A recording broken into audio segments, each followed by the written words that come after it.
George Conway, right now Kamala Harris is everything that Trump wants to be. She's getting sellout crowds filled to the rafters. She has all of the attention. And I interviewed Fred Trump, Donald Trump's nephew. He said that the 9 days after she became the nominee were probably the worst days of Trump's life. Do you agree with that assessment? Do you believe this deprivation of attention is eating at him? Yeah, no, it's a combination of the deprivation of attention, the fact that she is getting the applause and the praise that he desperately wants to have. And also, from his standpoint, not only is he losing the battle every day, and not only does he not know how to deal with this woman who's really set off a celebration of normality, he realizes he's that much closer to going to jail, because that's the reason why he's fundamentally running here. He wants to run to stay out of jail. And every day that he doesn't figure out how to respond, which includes this week, I mean, going to Montana, I mean, how many electoral votes are there and what? I mean, he's 1 day closer to going to jail. And that's got to be scaring the living daylights out of him. And I'm sure he's probably one of the reasons why they don't have him out on the trail this week is it's going to be embarrassing to watch him up against Kamala Harris and to match the enthusiasm. So they've got J.D. Vance weirdly following Vice President Harris around, and he was wandering around toward her plane today to check the plane out. It was weird stuff. Weird stuff, and it just shows that they're just completely lost at Mar-a-Lago. That was George Conway on MSNBC doing what he does best, and that's pushing Donald Trump's buttons. And doing so lately has led to Donald Trump pushing some buttons with his tiny little fingers, typing away on Truth Social, losing his mind, showing the world why he is entirely unfit to be president. Now more so than ever, completely unraveling in this declining cognitive state that George Conway and his anti-psychopath pack talk about all the time. But he also points out another important part of Donald Trump's fear in this race that is so important in defining why he's in it. He's not in it because he wants to make America great again, as he always says. No, Donald Trump had a chance to be a good president. Of course, he was never going to be, and he failed. He has a failed record. We know Donald Trump's record, and we're not going back to it. Why he's running in this race is because he's afraid of going to jail. That's it. He wants to keep himself out of prison, and he wants to enrich himself and his rich friends. That is what Donald Trump cares about. This is not a selfless act. Donald Trump has never done a selfless act in his life. Donald Trump can't spell selfless. Nonetheless, act on it. He doesn't understand the meaning of the word. And so don't let anyone try to tell you that Donald Trump is running for president because he cares about this country, because that is not true. It's just not true. And it's so funny to me that the thing that Donald Trump cares most about in this world, himself, and his rallies are being absolutely humiliated lately. Donald Trump always brags and boasts and lies about the size of his crowd, which he claims is always 10,000, 20,000, 100,000 people. But now we're seeing what some real rallies look like with Kamala Harris and Tim Walz, who are bringing in record-setting crowds, and it's just driving Donald Trump crazy. But I don't want to be the one to talk about it. Let's go back to George Conway. Think of you every time I see these beyond capacity crowds for Kamala Harris, and now Kamala Harris and Tim Walz. What do you imagine the Trump version of ketchup on the wall is when he sees these images compared to his crowds? Oh, I have no idea. I mean, we'll probably find out at 2 o'clock in the morning if we're still up monitoring Truth Social.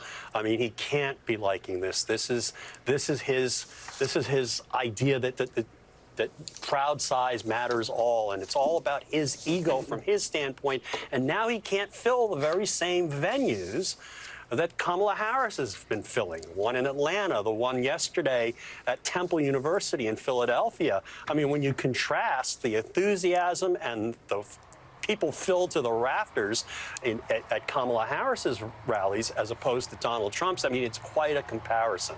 And I think it really just shows, I think there's just, the Harris campaign is a breath of fresh air. And I think that Professor Glaude is right, that what he just said a few minutes ago about there's going to be a coalition of the decent. There's a coalition of the decent, also a coalition of the normal. And what we're seeing from J.D. Vance is not normal and not decent.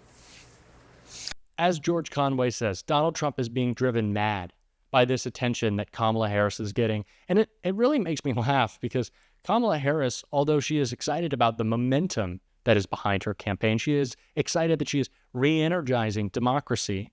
She is re-energizing this electorate, bringing the country together and doing so, really.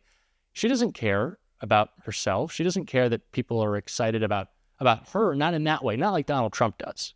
She cares that people are excited about democracy, that they're excited about governing again, that they're excited about policy that's going to make this country better. Tim Walz has been calling Kamala Harris lately, and I love this, a joyful warrior. And that's what she is. And that's what Tim Walz is. That is what this ticket is about. It's about bringing joy back to the difficult but good and important job of governing. Because it's not easy to build bridges, both figuratively and literally, work across the aisle to make sure that we are protecting not only our fundamental freedoms and our democracy, but policies that matter and improve people's lives, that we can bring back the child tax credit, that we can lower the cost of childcare, that we can lower prescription drug prices, that we can keep insulin capped at $35 a month. These are things that are hard, but important, and tasks that matter and are good and we should be excited about fighting for. These are policies that we should be excited about fighting for. And as Donald Trump unravels and as J.D. Vance makes whatever weird attacks he's making every day against, I guess, the most popular things in America, he's gone after cats. I think he went after Taylor Swift lately. They're losing their minds. But they're really just showing the contrast that we talk about so much on this show. The contrast between weird and working for you. Kamala Harris and Tim Walz, they're working for you. They care about us. J.D. Vance and Donald Trump are just off being weird in every way possible. And that's why their crowds are so small. Not that it's about the crowds, but if Donald Trump is going to get so upset about his crowds, I'm going to mock him for it. And George Conway did with his anti-psychopath pack in their latest ad. Donald Trump is rattled. Donald Trump's speech in Atlanta, Georgia was a total disaster. He's upset. There was an entire section that was fairly empty. Donald Trump blamed the school. School administration stopped us from getting another 500, 600, even 1,000 people in. He's mad. Kamala, she was here a week ago, lots of empty seats. Not enough people want to go to his rallies anymore.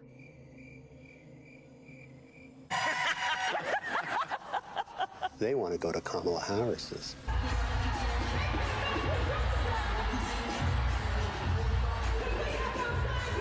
Enjoy the rallies while they last, Donald, because pretty soon you're not going to have any. Learn more at psychopac.org. I love that Donald Trump is unraveling. I love that he is so upset, that he is so envious of the attention. And what I love is that what I love most is that he's seeing all these ads. George Conway isn't just posting his anti-psychopath pack ads on YouTube and Twitter, and it's not just us reacting to them, but he's putting them on Fox News. Yes, the anti-psychopath pack made a big ad buy on Fox, and Donald Trump saw their ad. We talked about this on a previous episode. Donald Trump saw their ad, and what did he do? Took to Truth Social, angry, posting, off message, losing his mind, showing us all how crazy he is. And now they're posting their ads on Truth Social to make sure Donald Trump sees them, to make sure MAGA sees them. And that warms my heart. That makes me so happy. Take the fight to Donald Trump. Point out his weirdness to his face. Point out his weirdness in front of MAGA. Go for it. I love it. Because what are we going to be doing? While they're losing their minds on Truth Social and their tiny little echo chambers, tiny little rallies, small. We're going to be fighting the good fight. We're going to be happy warriors, moving forward progressive policy to make this a more perfect union, because that's what we care about. That's what actually matters. And that's why Donald Trump is losing in this race, because as we always talk about, the contrast couldn't be more clear. He is not in this for anyone but himself, and Kamala Harris is in this for everyone but herself. She's trying to make the country better. So is Tim Walz. So is this ticket. And I couldn't be more excited about it. Couldn't be more excited about it. And I hope you are too. I hope you are as thrilled as I am that we're bringing a little bit of joy back. And I hope you can feel that momentum all around you, because I can. My friends who are in Gen Z with me, young people, are excited, are going to turn out in historic numbers to vote again. We did it in 2020, did it in 2022, going to do it in 2024, going to do it in November. And I'm so excited about that. I'm so excited about the momentum and energy in this coalition. And I'm so excited that this coalition is not just of Democrats and independents, but we're bringing in Republicans. And in doing so, we're not just beating Donald Trump, but we're bringing the country together around the idea that democracy still can work. As much as Donald Trump wants to attack it, it still can work and still can do amazing things, and I'm excited about that. And if you are too, you can join this exciting new movement, a channel that is less than a month old, by hitting that subscribe button and becoming part of what we're doing. And if you like these videos, if you like this channel, make sure that you hit that like button, give this video a thumbs up. It goes a long way, and your support means the world to me. And until next time, I'll see you soon.